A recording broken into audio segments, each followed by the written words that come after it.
Hey guys, today I'm going to be demonstrating to you how to plant your basic mum into the ground. So every fall, high schools, stores, churches, pretty much every kind of place we know is going to sell mums for fundraisers.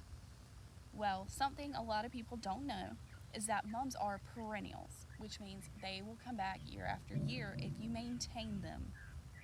So we're going to take this big beautiful mum and we're going to put it right here. Now, there's things to keep in mind when you're choosing a place to put your mum.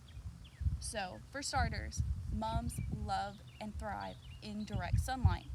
I have chosen a spot in my yard that gets sunlight from anywhere from 8 to 12 hours a day depending on the season. The second thing you need to keep in mind is mums are highly toxic to dogs, cats, and horses. So I've chosen a spot that my dogs cannot reach when they are out on their lead line, and a spot that my cat won't reach from the house. So, you're going to need really about two things. A little garden trowel or a shovel of your choice, or you can use your hands, and garden shears or scissors. I picked these up for like $2. So, here's what we're going to do today. We have this beautiful mum, and mums are a little particular when you go to put them in the ground.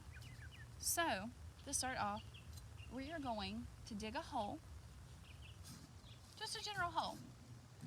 And we're going to make sure that when we dig this hole, we are aiming to have the crown of our plant level with the ground. Now, what's the crown? The crown of the plant is where the roots meet the stems. And this being ground level, we want it to be flat with the ground, so it promotes the best growth. So my soil's nice and soft, so I'm just gonna really just move it out of the way, not a lot of digging here. And I'm just gonna kind of prepare it. You're gonna remove any roots, rocks, anything else out of your way. And now we're gonna move to this beauty. So the next step we're gonna do, because it is a whole lot easier to do it when it's in this pot than already in the ground, is we're gonna take our scissors or our shears and we're gonna give our mum a little haircut. Keep in mind that if you use shears or scissors, that you need to sanitize them prior to starting this to prevent the spread of plant disease. So we're simply gonna cut off all of the flowers. And you're like, Morgan, why are we doing this? We love the flowers. That's the whole point of a mum. And you're right, it is. But we are cutting these because these flowers are reproductive growth.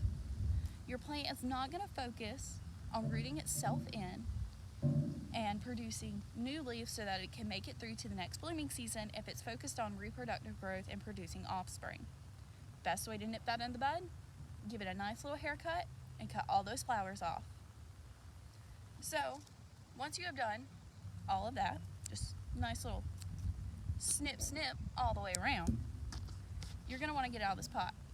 Best way to do that, mine's a little loose already as you see, we're going to do plant CPR. The way I do this, I pretty much literally do CPR. It's a great practice. Push and roll. Push and roll. And you're just going to do that, and you're going to loosen it up off the sides of the pot till eventually you can do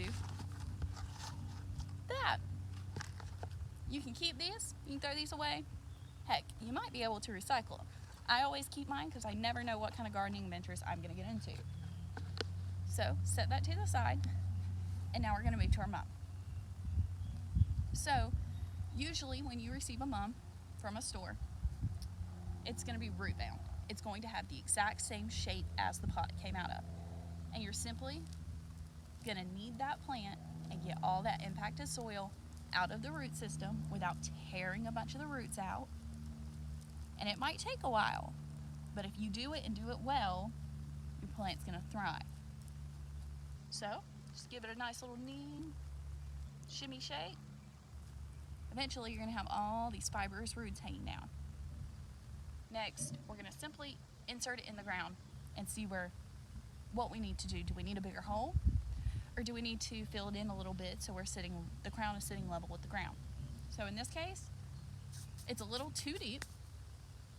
So we're simply just gonna pick her up out of the hole, and we're gonna fill in a little bit. Just give her a nice little level ground, because we want to see her come back year after year. Simply put her in, looks nice and level to me, and now we're gonna pack her in. Now, depending on what part of the state you live in, or if you live in a different state, you need to look up your hardiness zones to make sure that your mums are going to survive.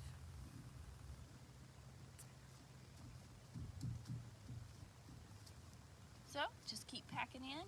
Don't pack it too tight, but pack it tight enough that it's not really going to go anywhere. So now that we're all packed in, your next step is that you can fertilize her if you choose so. I won't, because my soil is well maintained at the moment, but you do need to water her in.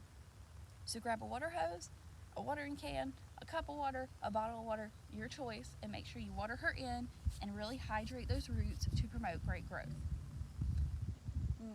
And keep in mind, you may see some animals come in, eat your mom, it's going to be okay. When these grow back in the next growing season, they're going to be humongous. So if you want to keep this cute little bushy shape, you're going to have to come out, trim her, shape her, and maintain her. Mums can be a lot of work, but heck, they're super pretty.